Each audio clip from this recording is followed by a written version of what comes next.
আজকে আমাদের বিক্ষোভ কর্মসূচির আনুষ্ঠানিক উদ্বোধন পবিত্র কোরআনুল কারীম তেলাওয়াতের মাধ্যমে শুরু হবে ইনশাআল্লাহ। পবিত্র কোরআনুল কারীম থেকে তেলাওয়াত নিয়ে আসছেন মোহাম্মদ আবু সাঈদ মাওলানা মুহাম্মদ আনসারী।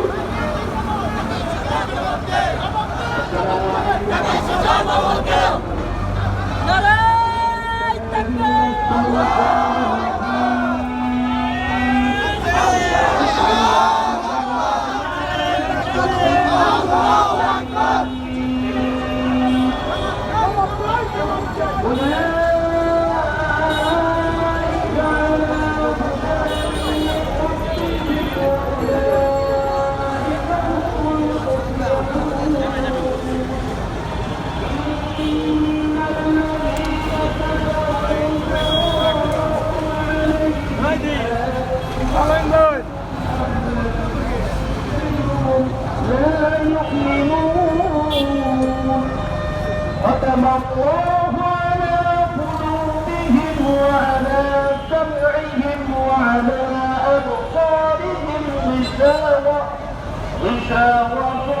ولهم عذاب عظيم صدق الله العظيم.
সম্মানিত উপস্থিতি, আজকে আমাদের এখানে সমবেত হওয়ার যে উদ্দেশ্য লক্ষ্য আমরা সকলে ভালো জানি। ফিলিস্তিনের বাইতুল আকসা মুসলমানদের প্রথম কিবলা, তা ধ্বংসপ্রাপ্ত। মুসলমানেরা আজ বসে থাকার সময় নেই। আমরা যদি মনে করি নামাজ রোজা হজ যাকাতের মধ্যে ইসলাম সীমাবদ্ধ, তাহলে আমরা ভুল করব। নামাজ পড়তে কেউ বাধা দেয় না, রোজা রাখতে কেউ বাধা দেয় না, কিন্তু বিগত ফ্যাসিবাদী সরকার ভোট দিতে বাধা দিছে। কারণ ভোটের মধ্যে ক্ষমতা, মুসলমানদের ক্ষমতা জিহাদ শহীদের মধ্যে। আমরা শহীদ হতে চাই, ময়দানে অবতীর্ণ হতে চাই জিহাদের তামান্না নিয়ে এবং শাহাদাত বরণের উদ্দেশ্যে। সুতরাং আজকে আমাদের বসে থাকলে চলবে না।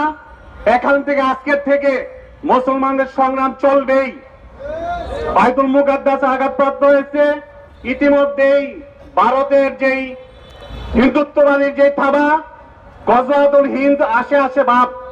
সুতরাং যারা আমরা ইসলামী চিন্তা করি, যারা আমরা মুসলমান, শাহাদাতের তামান্না থাকা চাই। শুধু তাসবিহ তাহলিলের মধ্যে মুসলমানের জীবন সীমাবদ্ধ নয়। সুতরাং আসুন আমরা সকলেই ইসলামী আন্দোলন তথা যে কোনো ইসলামী সংগঠনের ব্যানারে জিহাদ ফিসাবিলিল্লাহ রাস্তায় শহীদের তামান্না নিয়ে অগ্রগামী থাকি। সকলকে ধন্যবাদ।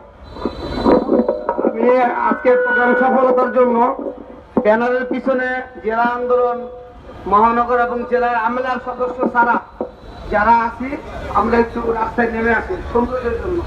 রাস্তার চেয়ে দেখা যায় বেশি লোক টানা যাচ্ছে। আপনার সবাই স্বেচ্ছাসেবক যারা আছি ভাই একটু কষ্ট করে এদেরকে নামাইবেন। যারা আজকে বিক্ষোভ মিছিল করবো সমাবেশে